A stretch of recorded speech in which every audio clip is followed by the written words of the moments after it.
Phillip is an offensive security evangelist and expert, someone that has written books. A lot of things the veterans to the industry overlook sometimes is keeping up with the latest technologies. A lot of the people have been doing this for a while, comfortable with what they're doing. They're just really not interested in learning new things. And if you can come in with those skills, then you're going to have an easier time finding jobs. Who says tech can't be human?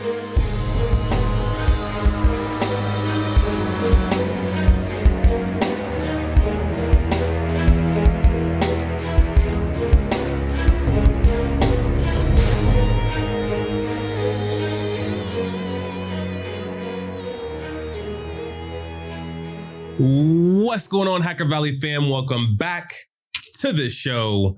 I have a guest with me that's been on the show several times before. You know him from the show. You know him if you're in the cybersecurity community. My special guest for this episode is Phillip Wylie. Phillip is an offensive security evangelist and expert, someone that has written books. He actually has a podcast where he talks about pen testing, red teaming, offensive operations, and many other cybersecurity topics, and hosts the Phillip Wylie Show. Phillip, welcome back to the podcast. Thanks, Ron. It's great to see you again. You in Hacker Valley has been a big inspiration to me as a podcaster. I've been really impressed with the production quality and the content quality you guys put out. So, you've been a big inspiration. Appreciate it. And I was mentioning I was floored when I saw you when you joined. I was like, whoa, your camera is looking so perfect. Your audio, you got the microphone to the side. So the Phillip Wylie Show is growing and must be treating you well. Yeah, it's going good. It's been a good opportunity to meet folks. And one of the things that I love most about podcasting, and this kind of goes back to the experience at the SANS Difference Makers Awards back in 2023 when I won for Podcast of the Year. What keeps me doing this is I ran into a couple at Hack SpaceCon back in 2023. This husband and wife came to the conference. They were attending because they wanted to take my workshop. And when he stepped away, she said, "Thank you for doing your podcast. You encourage my husband when I can't." So it's just the stories like that the content's helping others is one of my main driving focuses to keep doing it. That's amazing. And that's the exact reason why I do it. And, some selfish reasons too. But a big reason is, the interaction with the community. And I wanted to talk about community and looking at the future. I think I would imagine that there's many types of people that you have helped through your show, but also through your books, through your content, through especially red teaming and offensive operations. I wanted to first start by talking about some AI. What have you been seeing lately in the world of AI and pen testing and red teaming? From a career perspective, the opportunities are out there. There's a lot of people requesting AI pen tests now. And before there wasn't really good content on it, but Joseph Thacker and Jason Haddix are putting out some great content. There's this one company, I think the name's Maven, but they've got their red team AI course that I've been going through. So it's amazing to see the opportunities out there to get to do AI pen testing, but then also it's kind of interesting too to see how people are using AI to automate what pen testers and red teamers are doing. Looking at the things that are being automated now, are there any of the sentimental things that you wish that you could hold on to for a little bit longer? Like I would imagine maybe some of the developers wish that they could write a little bit more code because now all the LLMs are writing, around 80 to 90% of code. Is there any things that you want to hold on to for a bit longer that are being automated? I'd say the thing is with the automation, it's taking away a lot of the boring stuff that I didn't like. So when you're doing a pen test, you have to validate all the findings and stuff around certificate security like TLS and SSL related vulnerabilities that you got to go back and manually test all those. And so a lot of those boring things I won't miss. I think it's going to help red teamers and pen testers focus on what's important and not have to spend so much time on some of those boring tasks that are needed, but boring. So I think it's going to eliminate some of those and be able to help offensive security professionals spend their time where it's mostly needed, because you've probably heard pen testing is referred to as a time box test. So you've only got so much time to test, and we've got to be able to scale what we're doing and some of the boring tasks to be able to do those more easily. And so you've kind of seen some of the people over the years in cybersecurity. One of the examples I like to share with automation is Jeff Foley. Jeff Foley created a WASP mass to help automate some of his now kind of external attack surface management stuff. Before it's kind of a discovery and reconnaissance tool, and now it's more external attack surface management. So how some of these people that are really sharp and spent time making the easy stuff automated so they can spend time on the interesting stuff. So let's define a few things in 2025, because pen testing and red teaming don't mean what they used to mean. When I was first getting started in cybersecurity, pen testing was you're going to go in and kind of define your own scope and do what you need to do to make sure that this company is not going to likely be hacked. But now, pen testing is very buttoned up. It's very process oriented, very well defined. And same for red teaming. Red teamers didn't have a scope when I first got into cybersecurity. In fact, there was no red team. But 2015, still, there was not really well-defined scopes for red teams. So looking at 2025, how would you define pen tester? How would you define red teamer? So red teamer, I still go back to it being adversary emulation. Is still the definition I give it. Vendors over the years have created products and one of the things with some of these product companies, some of them are really software development companies that they created security products. And so some of the terminology is not used correctly. This all goes back to like the media. Remember, hackers originally were people that were builders and creators. And then all of a sudden, this was the label for cyber criminals. So there's a lot of mislabels by product creators. They label things incorrectly for me. And if you ask any of the people that, have really created a lot of the modern ways of pen testing and red teaming is adversary emulation. You're trying to emulate a threat actor. You're trying to go in undetected.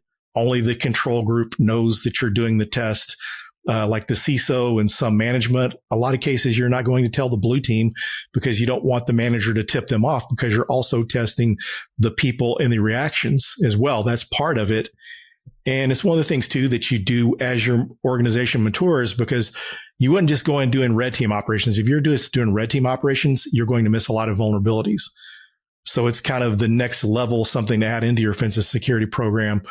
With pen testing, you're looking for all the vulnerabilities that could be exploited, attempt to exploit all those, and do any kind of privilege escalation to see what that level of access gets you to. And kind of what you mentioned when you were talking about the pen testing, how it used to be, pen test used to be full scope.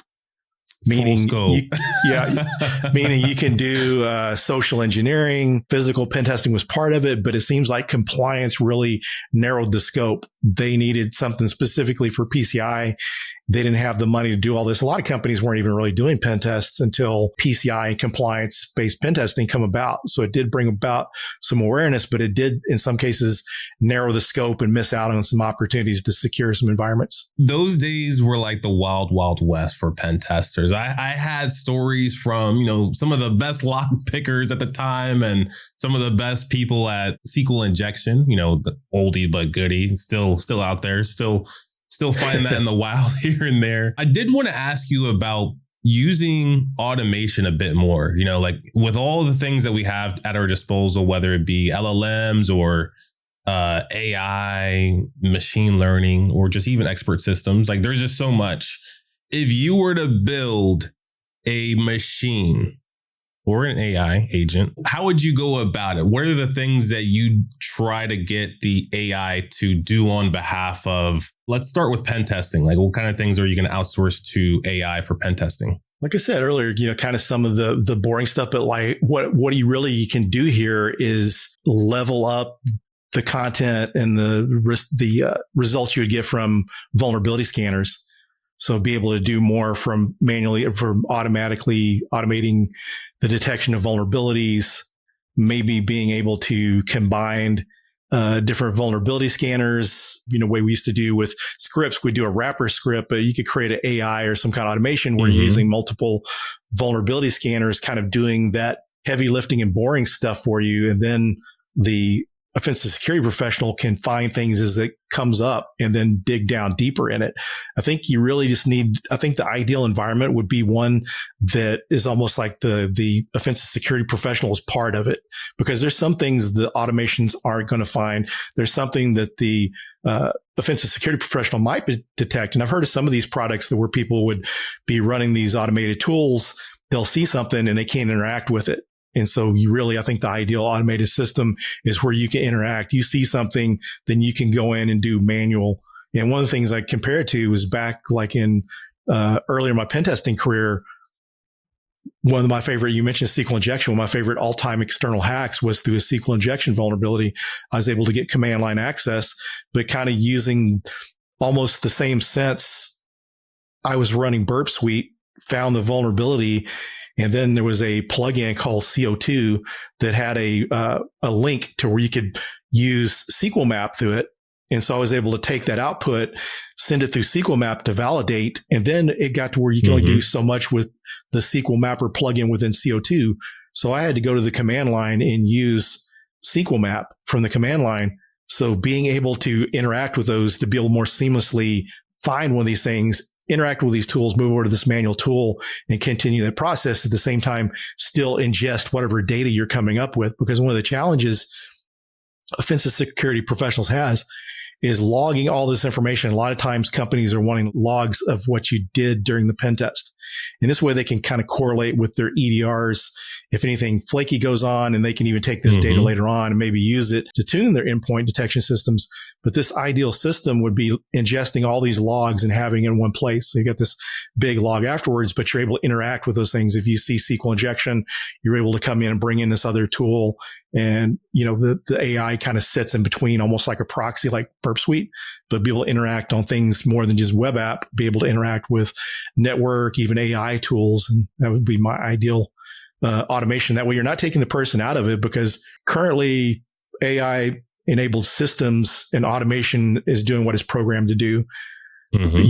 Once, they're not able to replace the offensive security professional yet, because we're able to come up with things new that have never been detected before.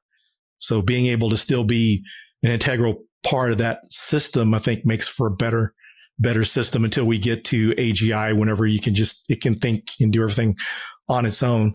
But I do think that now, the way things are, that you definitely need the offensive security professional in the mix. I would agree with that. I think that if you're looking at known vulnerabilities and trying to exploit them and use the most repeatable way to identify that it was actually exploited, like maybe seeing a message in a specific part of the screen, or always getting a specific response from an API. Like, that's how you confirm that a vulnerability was exploited. I think if that's the case, AI can do everything. Like, it can do everything end to end. If, it could send something and then interpret responses. But, going back to the SQL injection, I remember, and this is still the case, if you find a SQL injection, you have to then massage it. You first find the fact that there is a vulnerability.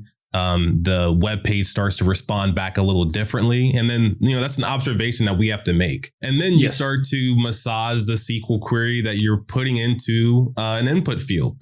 And then it's like, okay, using a semicolon doesn't work. So I could maybe try to use some escaped characters, or try to use a different type of encoding.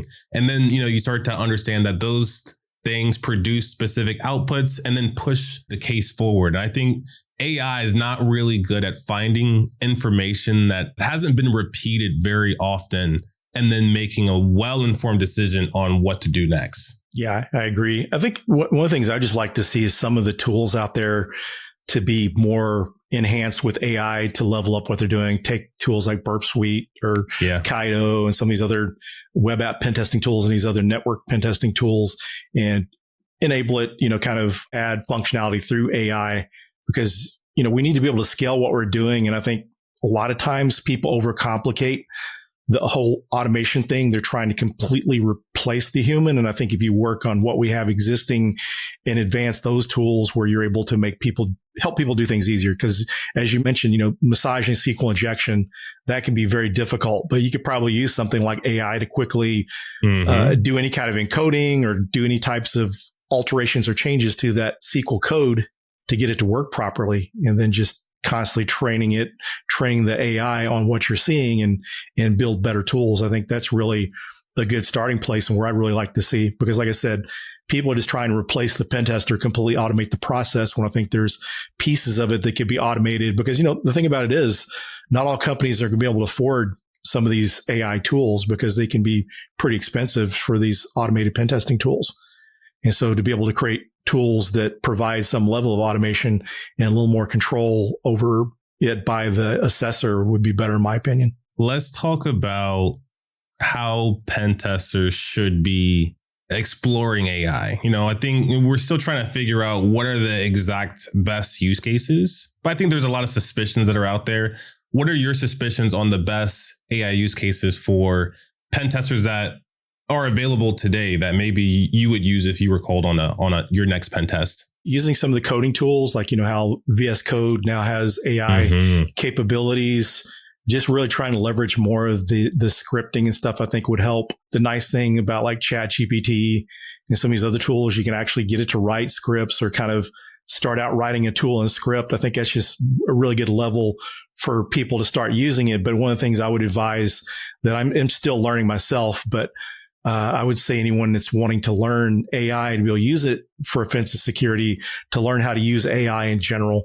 Maybe take some of the Coursera, some of these other courses online to understand AI, how to leverage it, because some cases security professionals are coming up with ways to automate things or write scripts. So the more you understand AI, the better you're going to be able to automate things yourself. So that's one of the things I would do is, learn the nuts and bolts of it. Just don't go out and find the AI tools, because that's one of the mistakes we've made for many years is offensive security professionals just finding a tool and using it and not really thinking about how these tools work and creating our own. So I think it's really worthwhile to learn how to do your own automations and learn AI. You can leverage in other ways, report writing, because one of the best strengths AI has is for writing. So that's a good way to kind of leverage it in your report writing as well. I mean, those are some really good ones to start with.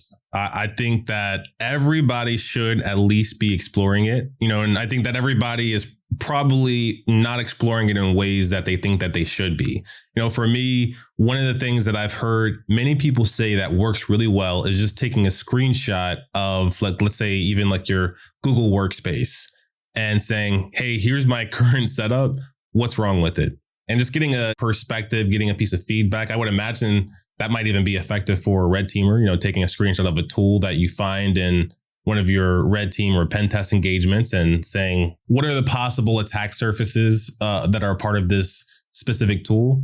Are there any ways that you wish that you were using AI that you haven't had an opportunity to use it yet today? Yeah, there's just so many levels that I would like to be able to use it on, be better with coding with it, be better at it all around. But one of the things is kind of interesting that I mentioned, that I heard recently at a talk at B-Sides Albuquerque. Someone had come up with an AI solution where they upload like an architecture map into the system and it does threat modeling. That was pretty cool to see, because you can just imagine, because a lot of times we're not always needing threat modeling, but when you get into these unique edge cases, you're creating a brand new tool and you've got an architecture map of it. You could feed it in there to do threat modeling, because, a lot of cases, new technologies, there's not data out there on any kind of existing threat models. It's something you got to do on your own.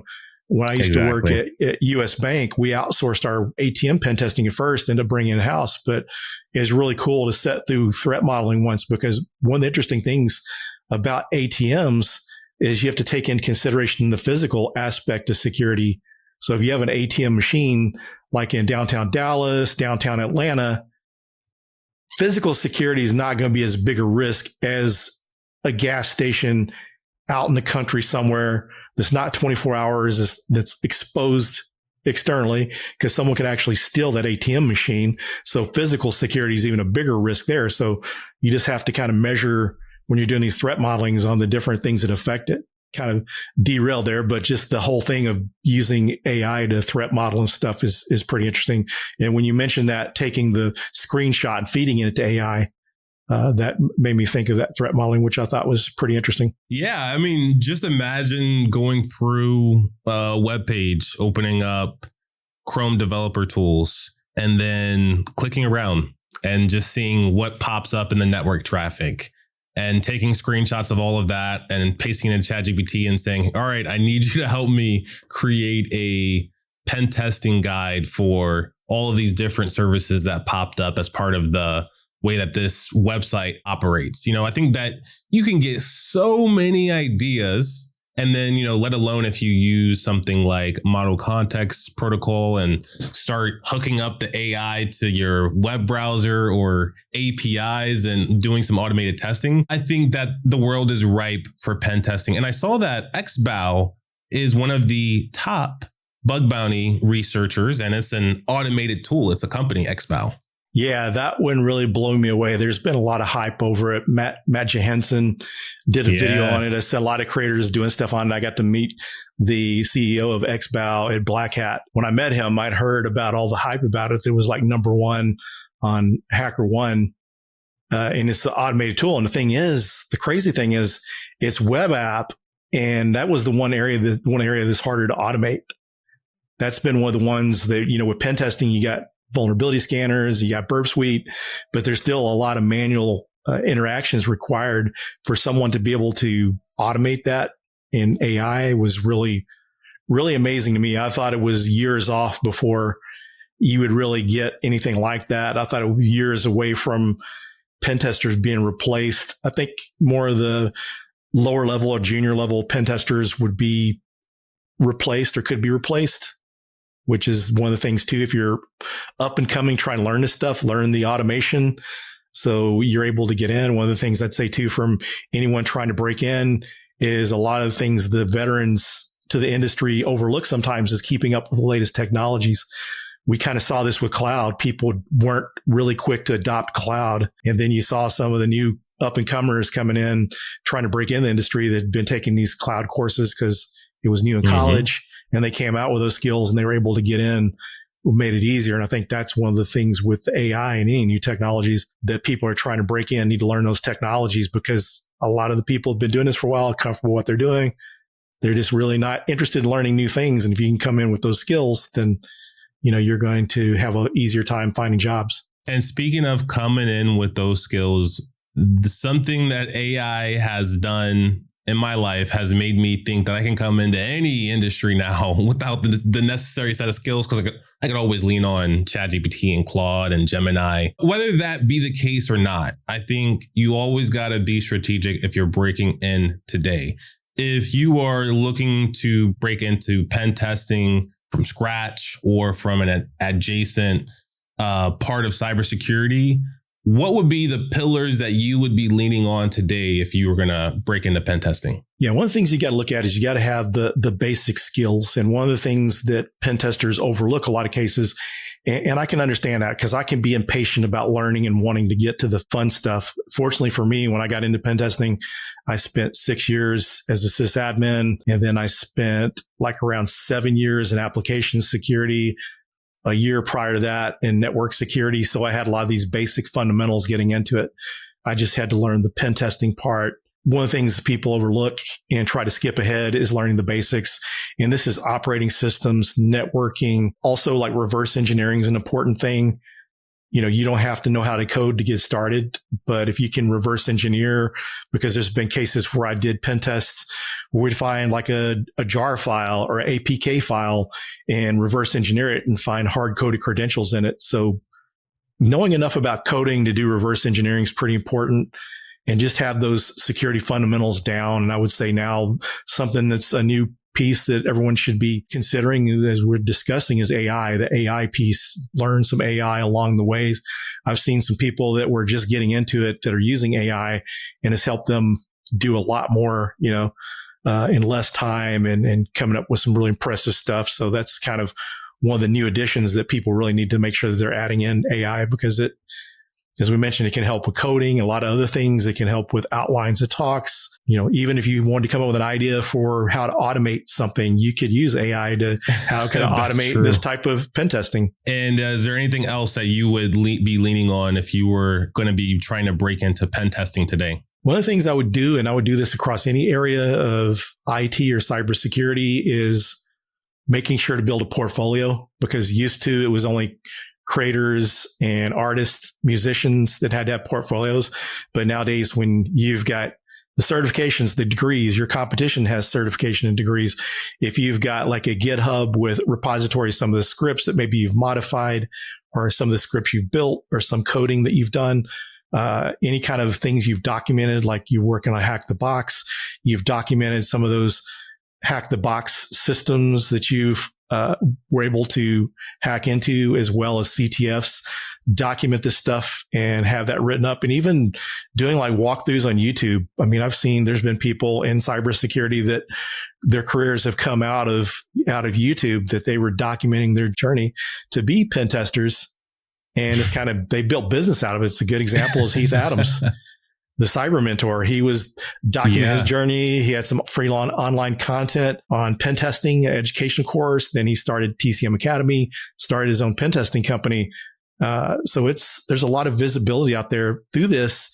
And the interesting thing is, I get a lot of opportunities because of the public speaking I do, the number of followers and all that. So if you build that audience up, build that brand, you're going to have easier time getting a job. And then also networking.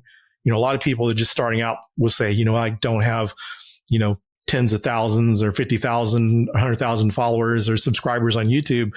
But the thing that really helps a lot is building up that in-person network, the in-person networking, because I do a talk on personal branding and networking, and I've got some case studies that I share. But one of the things I share is look at Ira Winkler. So Ira, I ran into him at Blackout Middle East and Africa. We used to work together, and he actually recommended me to one of my former jobs. Seeing Ira Winkler, you look at his LinkedIn profile and you look at his social media profile, he doesn't have a ton of followers, but here we were in Riyadh, Saudi Arabia, and he's at a table of probably 20 people.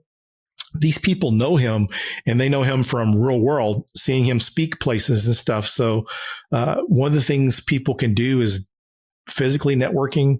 Although I'd say, you also need to focus on LinkedIn, but get out there in person, go to your different meetups, your conferences and stuff, get out there and network with people. Because one of the things when I was teaching at Dallas College, I always had people come to me looking for junior pen testers. And I would keep in mind people in the community that I knew of that had the skills to do entry-level pen testing. And I helped some of them get their jobs. And how I was able to do that is these people showed up at the meetings. They weren't just quiet and sit back in a corner. They'd introduce themselves, share what they're working on, share their skill set, the type of jobs they want to do. And it's easier for you to direct work towards them, job opportunities. Love that. Those are some solid pillars. I mean, definitely learn the foundations, learn how AI can fit in and help you accelerate, whether it's learning or doing that exact thing, whether it be, especially when it comes to pen testing. And then using your community, speaking, using LinkedIn, especially. I might have actually gotten your email through LinkedIn. I mean, we've known each other through in-person events, like you're saying. But then through LinkedIn, it's like, oh, I don't have your email. I don't have your phone number. It's like such a quick and easy way and platform to grab stuff like that. It's a good balance between the online and in person, because it's kind of funny too that, and I always share this story with people. It's kind of funny that you've lived here in the state, and I've been to Austin several times, but we didn't meet until the first time in 2022 at RSA. It's kind of funny that so many Texas people, even Chris is really close to me, and we never did meet until I met you guys at RSA back in 2022. Yeah, that's crazy. I also wanted to ask you, what are your pillars? I feel like you're someone that's constantly reinventing themselves. You wrote books, you started several different podcasts. What are the pillars that you're going to be leaning on over the next 1 to 2 years? So what I've really did is really learn to lean into my strengths. And these are strengths I developed. This is like public speaking. So public speaking and hosting a podcast are things that are really easy for me. So, I mean, this is the technical side is kind of still there, but one of the things that's happened is from public speaking, it's gotten me better paying opportunities. Companies a lot of times we'll recruit people for speaking. So I usually try to work for consulting companies, some kind of vendor or startup where these type of skills are helpful, because when I used to work at US Bank, that really wasn't one of those things that they were looking for people to speak publicly. And it really doesn't do a lot for them outside of the fact that if you've got people speaking publicly that are security professionals, you can kind of show the level of security experience within your organization, but they really don't have that need to invest in those areas. So I've kind of leaned more into areas where content creation is helpful, public speaking, podcasting, and that sort of thing. Helping promote people's brands, because one of the things that I've been able to do for companies is within the first 90 days, get them more followers on LinkedIn and X, more visibility to their brand, people to show up at their booths. The current job where I'm at now, I was able to get them 44% more downloads in their podcast within the first 90 days. And this is basically me being the host of the podcast and sharing the podcast episodes. And it made that much of an increase in 90 days. So I'm really leaning into my ability to get visibility to brands and speaking and that sort of thing. Also teaching workshops. So I leverage those new skills. An interesting thing is some of those skills that you gain just as hobbies or learning and doing stuff on your own that you're able to use other places. Just like one of the things I've leveraged recently, where I'm at now, is I know WordPress from building websites. I used to do web design as a side hustle. So that's where I'm able to leverage that skill to do my own websites, and I'm able to manage WordPress at the company where I'm at. And the thing that also helped too is when with pen testing is once I learned these different CMS systems, I was able to better understand them when I pen test them. So those are the things I'm leaning into more, because as far as pen testing goes, and the technical stuff, as you get older, to stay up super late and work these crazy hours and then try to keep up with the technology, it's hard on an old man. So so I lean into more of the other skills that I've built, that because a lot of cases, if people want to speak publicly and do those things, there's a lot of super talented technical people that are introverted and they don't want to put themselves out there publicly. So people that are willing to do that, there's a place for us. Oh yeah, 100%. I'm right there with you. I'm glad to hear that you're leaning in on, especially the foundations, the fundamentals are still at the front for you. And then, cashing in on all of the things that you've learned, but it's also giving back at the same time, because you're still, speaking on behalf of those organizations. Yes. Yeah. That's one of the things I just, still do a lot of, I support a lot of the different organizations and stuff. One that I've been a big fan of is Black Girls Hack SquadCon. I've been a sponsor of them the past couple of years, and there's a lot of great women's organizations out there that I like to support. And that's one of the ways I really built my brand, is I started out helping people and teaching. And then it just got to the point where I started getting opportunities to make money off my brand.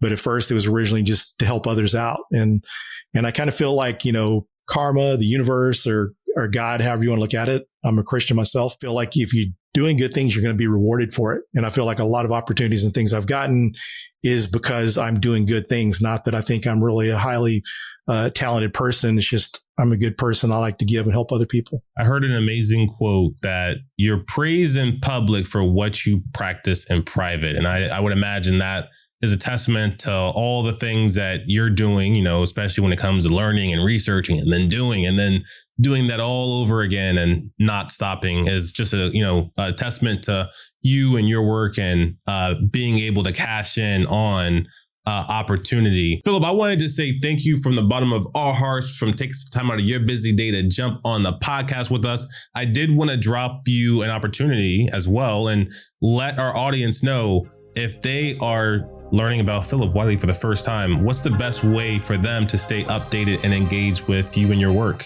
Yes, either LinkedIn, just Phillip Wylie, or thehackermaker.com is my website. Excellent. We will drop that in the show notes or description wherever you're listening or watching. Phillip, thank you again, and we will see everyone next time.